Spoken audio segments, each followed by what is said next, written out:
Morning, ladies and gentlemen. Welcome back to the Lewis Basketball Network. It is your boy Lewis, and I'm back with another one with another banger. We get another video. If you're new, subscribe to the channel, like this video, and make sure to share it, man. Only helps the channel grow. True, appreciate it. Let's get right into it, man.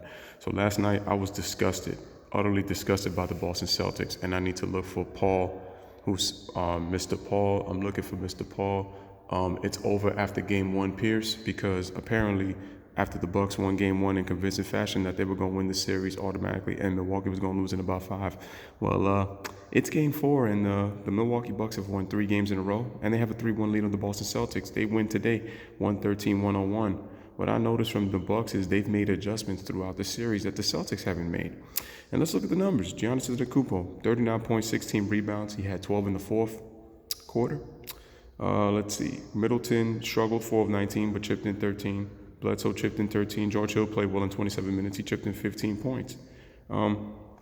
Let's be real, man. The Celtics defense, their pick and roll defense was so poor, and they did such a poor job in guarding Giannis. Giannis made quick decisions, and they were never really able to recover, getting mismatches and just refusing to show out on the pick and roll. Just horrible, man. I was not impressed with that Celtics defense. It was horrible. Another thing that was pissing me off was the shot selection of the Boston Celtics. So a lot of guys were playing individually. When I look at this Boston Celtics team, they lack leadership, they lack cohesiveness, they lack togetherness, man. This team is divided, playing for themselves right now. And Kyrie Irving may have had 10 assists, but he took some really ill-advised shots, and it's like, oh, my shots don't fall. But Kyrie's not showing the leadership that I thought, and I told you that this team had chemistry issues, and it's really about these young guys.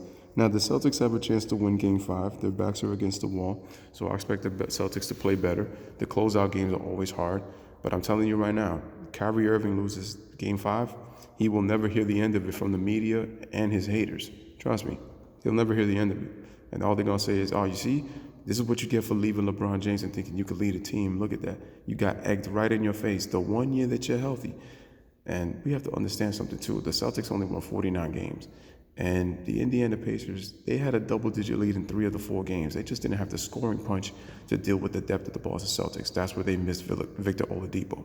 But when you look at the Celtics, Tatum, 17 and 10. Marcus Morris, 18 and 14. Al Horford, 20 and 6. Kyrie Irving, 23 and 6. 23, 6 and 10 in 44 minutes. But he only shot 7 of 22. And he was like, I'm not going to shoot 8 for 22 like I did in Game 3. Well, you didn't shoot 8 for 22. You shot 7 for 22. So you only made 1 less shot with the same amount of attempts. Not good. And Jaylen Brown chipped in 16. Let's go to the stats, ladies and gentlemen. As we see here, Celtics shot 37%. They took 41 threes and only made 9 of them. Pathetic. That means really nothing going in the basket because they got 5 more foul attempts because Kyrie was complaining about the foul calls. But they let the Bucks get 11 offensive rebounds. 11. Too many. And the Bucks had already 12 fast break points in the first quarter.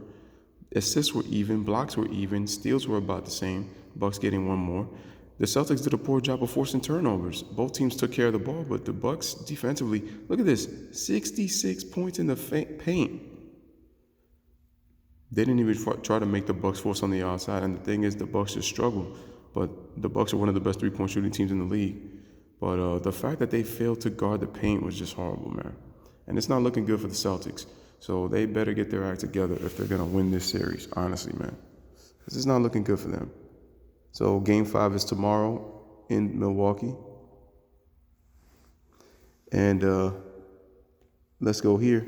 The game we've been waiting for, ladies and gentlemen. So the Houston Rockets tied the series. I had a feeling that the Rockets were going to tie this series up. If we look at the stats, Kevin Durant, 34 points, 7 rebounds, 5 assists, but they really didn't feel like an impactful 34. Iguodala only scored 7 points. Draymond Green, once again, with another stellar game in 41 minutes, 15 points, 10 rebounds, 5 assists. Steph Curry finally came alive. He didn't shoot the ball great from downtown, but he actually shot the ball overall from the field. He mixed it up a little bit, took a little more mid-range shots, and took the ball to the basket, which he needs to do to open his game up. And I said, if the Warriors are going to win this series, his points have to be impactful. If they don't impact, just because Kevin Durant scores in the fourth quarter, see, in Game 3, you can make that case because they didn't feed the ball to Durant because Curry struggled.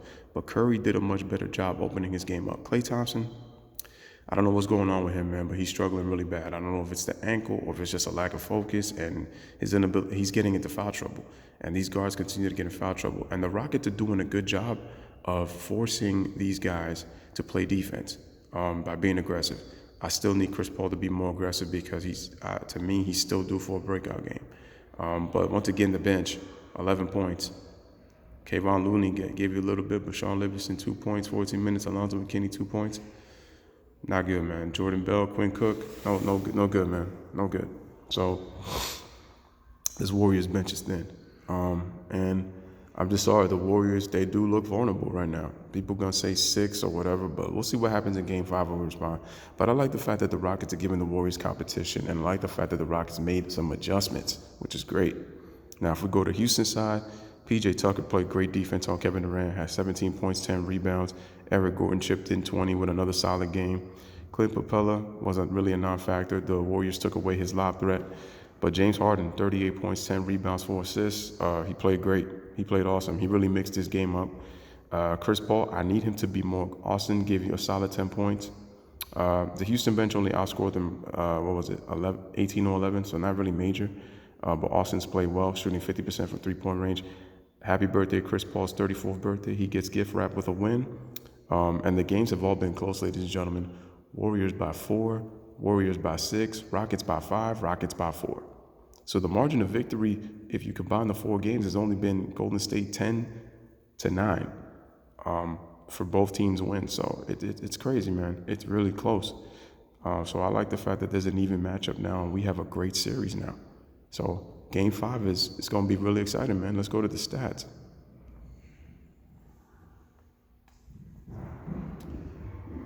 The Warriors shot well, 46% from the field, solid, but they were only 8 of 33 from three-point range. And the Rockets are continuing to win the three-point battle. But, they took 53s, man, way too many. But they were plus 27 from three-point range. Free throws, let's look at it, 24-23, so nothing really crazy. Rebounding, the Rockets had 13 offensive rebounds. And once again, the teams that have won the offensive rebounding battle, they have won the game, and it's happened all 4 games.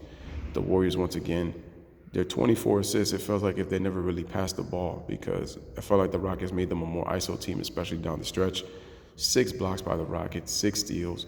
The Warriors, again, took care of the ball. Both teams actually took care of the ball with the turnovers, but that's also partly due to shot selection.